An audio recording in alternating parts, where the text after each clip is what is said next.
Welcome student, मैं हूं Tande sir और हमारा आज का टॉपिक है भू प्रतिरोध का मापन। मतलब मेज़रमेंट ऑफ अर्थ रेजिस्टेंस। अर्थ का रेजिस्टेंस कैसे मेज़रमेंट किया जाता है, आज की क्लास में हम ये पढ़ेंगे। तो हमारे जो आज की क्लास का टॉपिक है अर्थ रेजिस्टेंस। एक्चुअल में अर्थ जब हम करते हैं, अर्थिंग करते हैं, तो अर्थिंग बेसिकली या तो प्लेट अर्थिंग करेंगे या तो फिर पाइप अर्थिंग करते हैं।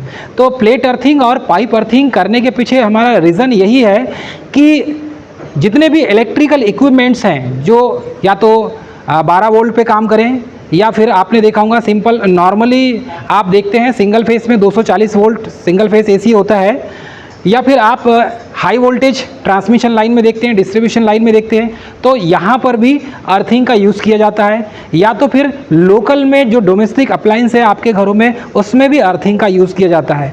तो सीधे सीधे शब्दों में यदि मैं आपको बताऊं तो अर्थिंग का यूज़ क्यों किया जाता है, तो स्पेशली ह्यूमन बॉडीज़ को प्रोटेक्शन प्रोवाइड करने के लिए, और जितने भी इलेक्ट्रिकल इक्विपमेंट्स हैं उन्हीं इक्विपमेंट्स को प्रोटेक्शन प्रोवाइड करने के लिए, सुरक्षा देने के लिए हम अर्थिंग करते हैं।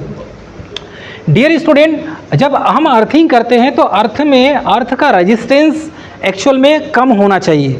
यदि अर्थ का रेजिस्टेंस ज़्यादा हो जाए तो उस सर्किट से होकर फॉल्ट करंट फ्लो नहीं होगी, या एक्स्ट्रा जो लीकेज करंट है वो फ्लो नहीं होगी। इसीलिए अर्थ का जो रेजिस्टेंस है वो हमेशा कम होना चाहिए। तो अर्थ का रेजिस्टेंस का जो मान होता है एक निर्धारित मान से अधिक नहीं होना चाहिए। ऐसा इसीलिए क्योंकि आपको पता है कि इससे बहुत अधिक यदि ज़्यादा हो जाए, अर्थ रेजिस्टेंस का मान यदि ज़्यादा हो जाए तो क्या होगा कि जितने भी इलेक्ट्रिकल इक्विपमेंट्स हैं और जितने भी मशीन्स हैं, ये मशीन्स क्या हो जाएंगी, फॉल्ट के कारण ख़राब हो जाएगी, या जल जाएगी, या डैमेज हो जाएगी, या नुकसान हो जाएगा आपका।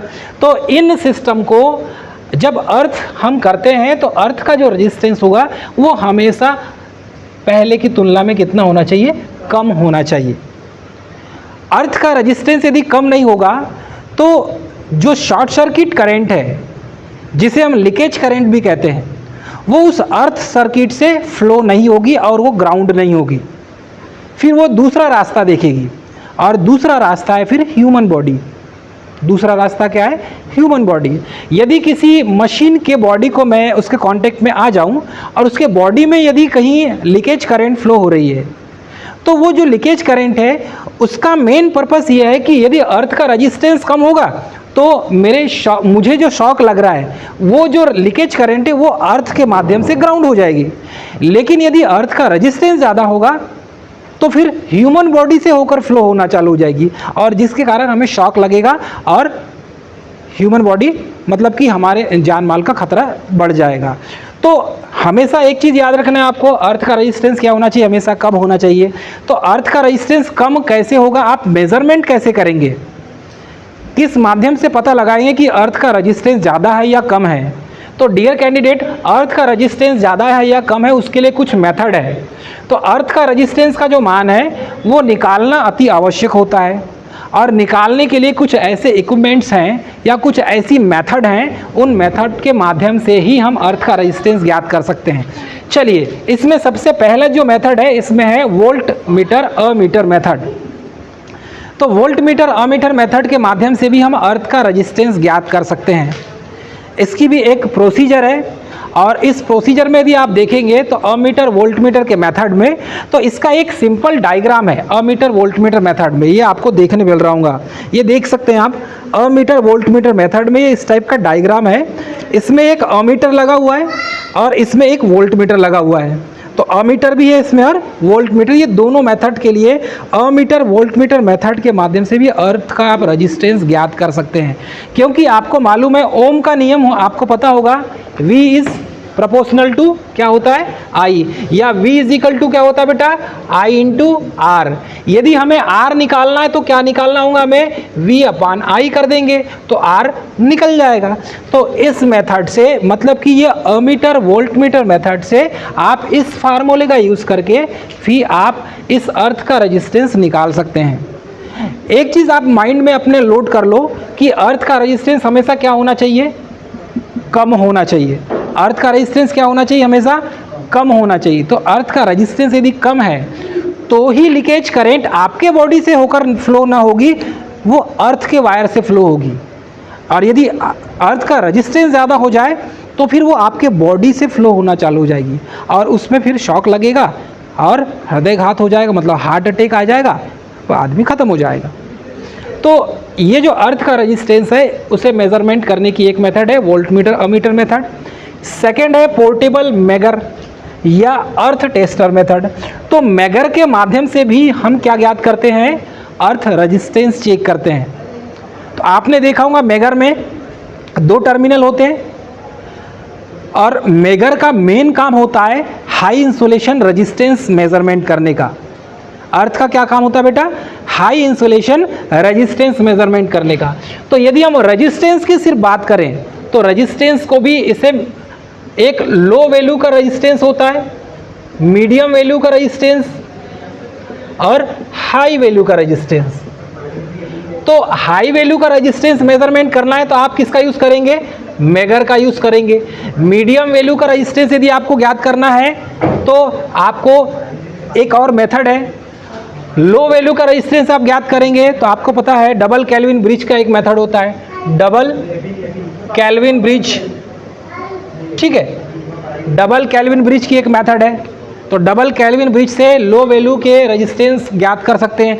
मीडियम वैल्यू के लिए व्हीटस्टोन ब्रिज, मीडियम वैल्यू के लिए व्हीटस्टोन ब्रिज, तो व्हीटस्टोन ब्रिज का उपयोग करके आप इस मेथड का यूज़ करके मीडियम वैल्यू का रेजिस्टेंस ज्ञात कर सकते हैं। और हाई वैल्यू के लिए मेगर है। तो बेटा यहाँ पर भी वैसा ही पोर्टेबल जो मेगर है इसके द्वारा अर्थ का रेजिस्टेंस आप ज्ञात कर सकते हैं। तो अर्थ का रेजिस्टेंस यदि आप केबल का हाई इंसुलेशन रेजिस्टेंस ज्ञात करेंगे तो केबल का जो आपने देखा होगा मेटालिक शीथ वाला जो भाग है उसके साथ में कंडक्टर के दोनों टर्मिनल को जोड़ दिया जाता है और फिर मेगर को उसके हैंडल को घुमाया जाता है। यदि कोई फ्लक्चुएशन नहीं हो रहा है, ज़ीरो ही दिखा रहा है, तो आप देखेंगे कि उसमें कोई फॉल्ट नहीं है। तो उसमें कंडक्टर की कंटिन्यूटी भी चेक हो जाती है और उसका हाई इंसुलेशन रेजिस्टेंस भी चेक हो जाता है। तो ये मेगर जो है ये बहुत मल्टीपर्पज़ यूज इंस्ट्रूमेंट है। इसके माध्यम से हम अर्थ का रेजिस्टेंस भी ज्ञात कर सकते हैं, हाई इंसुलेशन रेजिस्टेंस भी ज्ञात कर सकते हैं और कंटिन्यूटी टेस्टिंग भी की जा सकती है। तो घरों की यदि वायरिंग कर रहे हैं, बहुत इंडस्ट्रीज़ की वायरिंग कर रहे हैं, तो उसकी कंटिन्यूटी आपको चेक करना है तो मेगर के माध्यम से आप कर सकते हैं। तो ये दोनों तीनों पर्पस में यूज़ होता है। उसके बाद है ओम मीटर मेथड। तो बेसिकली सबसे ज़्यादा जो है अर्थ का रेजिस्टेंस मेजरमेंट करने के लिए ओम मीटर मेथड का ही उपयोग किया जाता है। ओम मीटर मेथड का उपयोग सबसे ज़्यादा किया जाता है। इस मेथड का भी यूज़ करके आप अर्थ रेजिस्टेंस ज्ञात कर सकते हैं। अर्थ रेजिस्टेंस ज्ञात करने के पीछे रीज़न यही है कि आपके घरों में जो अर्थिंग लगी हुई है या आप किसी सब स्टेशन में उसकी अर्थिंग का रेजिस्टेंस ज्ञात करना है, क्योंकि जब तक आपको अर्थ का रेजिस्टेंस पता नहीं होगा तो ये प्रॉपर रूप से काम कर रहा है या नहीं कर रहा है ये पता नहीं चलेगा। यदि घर में यदि कभी फॉल्ट होता है तो हम ELCB लगा लेते हैं, अर्थ लीकेज सर्किट ब्रेकर, ठीक है, MCB लगा लेते हैं, मिनिएचर सर्किट ब्रेकर। इससे हमें प्रोटेक्शन तो मिल जाता है। लेकिन यदि किसी मशीन में जब फॉल्ट आता है या मशीन में उसके बॉडी में लीकेज करंट फ्लो हो जाए और उसके कांटेक्ट में हम आ जाएं, तब की सिचुएशन से बचने के लिए हमें अर्थ घर पे करना बहुत ज़रूरी होता है या उस इंडस्ट्रीज़ में अर्थिंग करना बहुत ज़रूरी होता है। तो इस समय उस अर्थ का रेजिस्टेंस चेक करना अति आवश्यक होता है। और ये जो 4 प्रकार की मेथड है, इस मेथड से आप अर्थ का रेजिस्टेंस ज्ञात कर सकते हैं। इसमें 3rd नंबर का है ओम मीटर मेथड, 4th नंबर का है अर्थ लूप टेस्टर मेथड। तो इसमें अर्थ का जो है ये लूपिंग करके इसकी टेस्टिंग की जाती है ताकि आप अर्थ का रेजिस्टेंस पता कर सकें और अर्थ के रेजिस्टेंस में आपको ये पता हो कि इसमें जो हमने अर्थिंग किया है इस अर्थिंग का एक्चुअल में रेजिस्टेंस कितना है। यदि अर्थ का रेजिस्टेंस 1 से ज़्यादा दिखा रहा है, मतलब फिर जब भी फॉल्ट करंट उस पर फ्लो होना हो या फिर कहीं पर भी किसी मशीन में फॉल्ट होगा तो अर्थ प्रॉपर काम नहीं करेगा। तो अर्थ प्रॉपर काम नहीं करेगा तो या तो मशीन डैमेज हो जाएगी या तो वो इक्विपमेंट ख़राब हो जाएगा या फिर ह्यूमन बॉडी को हो सकता है कि शॉक लग जाए और वो व्यक्ति ख़त्म हो जाए। तो ये बहुत सारी इसके ड्रॉबैक्स हैं और उस ड्रॉबैक्स को मद्देनज़र रखते हुए ही हमने अर्थ का रेजिस्टेंस मेजरमेंट करने की 4 मेथड देखी है। ये मेथड आपको देखना बहुत ज़रूरी है। आपके घरों में यदि कोई टेक्नीशियन आपके घर में अर्थिंग करता है तो उसके पास ओम मीटर होगा, ओम मीटर से अर्थ का रेजिस्टेंस चेक किया जाता है कि आपने जो घर में अर्थिंग किया है, या तो आपने घर में प्लेट अर्थिंग किया होगा या pipe earthing, maximum pipe earthing करते हैं। तो पाइप अर्थिंग करने के पीछे रीज़न यही है कि उसमें एरिया कम लगता है। दूसरा है कि जो मटेरियल आप डाल रहे हैं वो मटेरियल अच्छा है, प्रॉपर अर्थिंग हो रही है, हो नहीं हो रही है, या फिर आपने कोयला नमक डाला ही नहीं डाला, ठीक है, वो भी चेक किया जाता है। यदि आपने सही नमी वाले स्थान में अर्थिंग किया है, या आप जो कोल यूज़ कर रहे हैं, या आपने सॉल्ट यूज़ किया, उसमें आपने रेत यूज़ किया है, वो प्रॉपर वे में प्रॉपर क्वांटिटी में किया है या नहीं किया है, उस माध्यम से आपको पता चलेगा कि ये अर्थ का रजिस्टेंस कितना है। यदि आपने रेत यूज़ नहीं किया है, कोयला यूज़ नहीं किया, आपने नमक यूज़ नहीं किया, उसमें सॉल्ट का यूज़ नहीं किया, तो अर्थ का रजिस्टेंस ज़्यादा दिखाएगा। तो फिर अर्थ का रेजिस्टेंस ज़्यादा होगा तो मतलब आपकी अर्थिंग किसी काम की नहीं है, सिर्फ वो दिखावे की अर्थिंग है। तो ये जो चीज़ें हैं, आपको मेज़रमेंट करने के लिए इन चारों मेथड में से किसी एक मेथड का यूज़ करके आप अर्थ रेजिस्टेंस ज्ञात कर सकते हैं। तो डियर स्टूडेंट, ये थी आज के क्लास की अर्थ रेजिस्टेंस ज्ञात करने की मेथड। मिलेंगे नेक्स्ट क्लास में, तब तक के लिए जय हिंद।